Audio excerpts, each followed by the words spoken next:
All right, let's talk about one of the most influential books ever written. I'm talking about John Bunyan's The Pilgrim's Progress. And trust me, the story of how this book came to be is almost as incredible as the story inside it.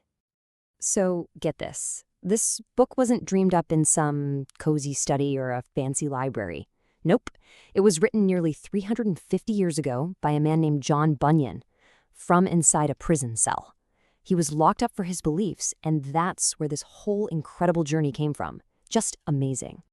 And what happened next is just wild. This book, born in a jail cell, went on to become the second most read book in all of human history. The only book that's been translated and read more, the Bible. I mean, that is a staggering achievement, right? So, that's the big question we're going to tackle. What is this story really about?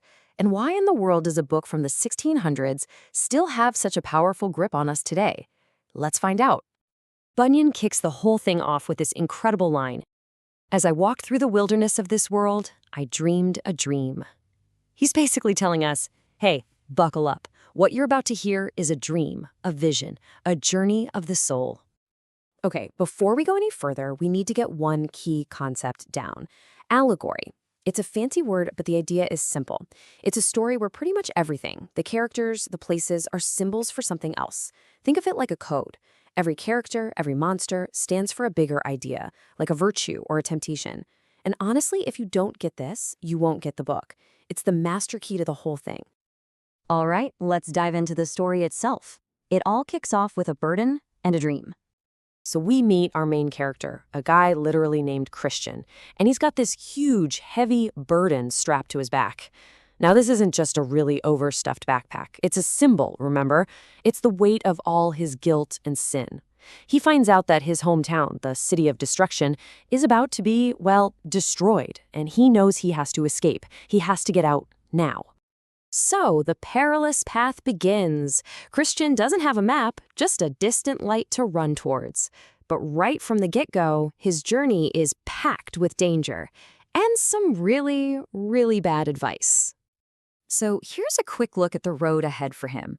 He starts in the city of destruction, and his goal is the celestial city. But look at what's in between. Places like Vanity Fair and Doubting Castle. This is going to be one heck of a journey. And he barely starts before hitting his first major obstacle. He falls right into the Slough of Despond, which is basically a giant bog of crippling despair. That heavy burden on his back just pulls him deeper and deeper, and he almost drowns in his own misery. I mean, what a powerful picture, right? For anyone who's ever felt completely and utterly stuck. So once he gets dragged out of that swamp, he's faced with a choice. One path, through the wicket gate, is the right way, but it looks super hard. Then this smooth talker, a guy named Mr. Worldly Wise Man, comes along and says, hey, forget that difficult path. Just take this easy road to the village of morality. Just be a good person.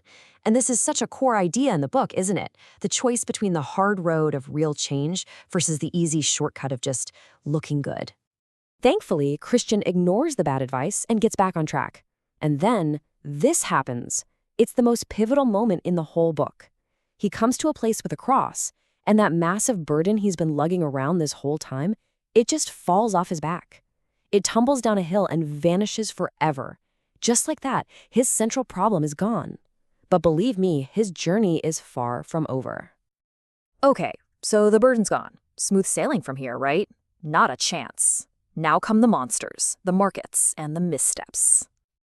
Right away, his newfound freedom is put to the test. He's met by this hideous, dragon-like fiend named Apollyon.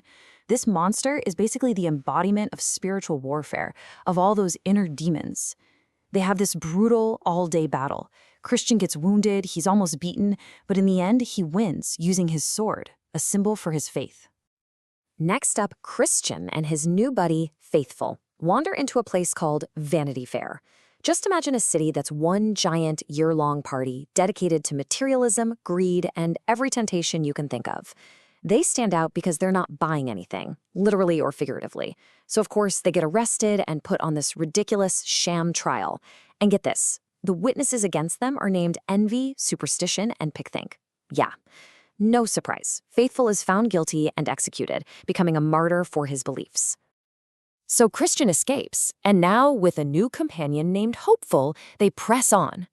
But then they make a wrong turn, a mistake that leads them to Doubting Castle and its terrible master.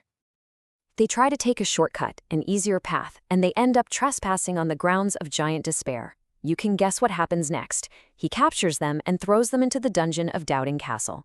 This isn't like the battle with Apollyon. This is different. This is a psychological enemy, a giant born from their own bad decision, a giant of pure despair. Day after day, the giant torments them, telling them to just give up, to end it all. They're starving, they're beaten, they're in complete darkness. So you have to wonder, is this it? Is this the end for the Pilgrims? Are they going to give in to despair? But then, just when all hope seems lost, Christian suddenly remembers something. He cries out, "What a fool I am! I have a key in my pocket called promise." All this time, he had the key to escape. It was the promise of his faith. And you know what? That key opens every single lock in Doubting Castle. And just like that, they're free. So they've survived their darkest hour, and they're finally nearing their destination. But of course, there's one last test, the river and the gate.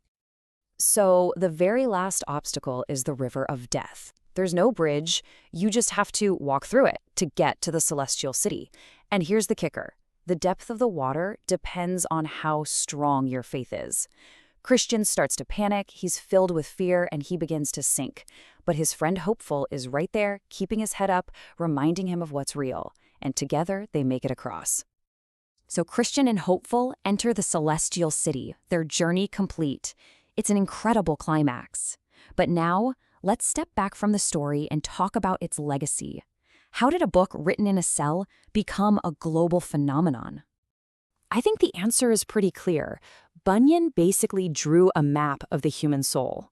He took all these huge, abstract feelings like despair, hope, doubt, temptation, and he turned them into characters and places. He gave them a name. He made them tangible. He created a universal guide for our inner lives. And that's why it became the second most read book in the world.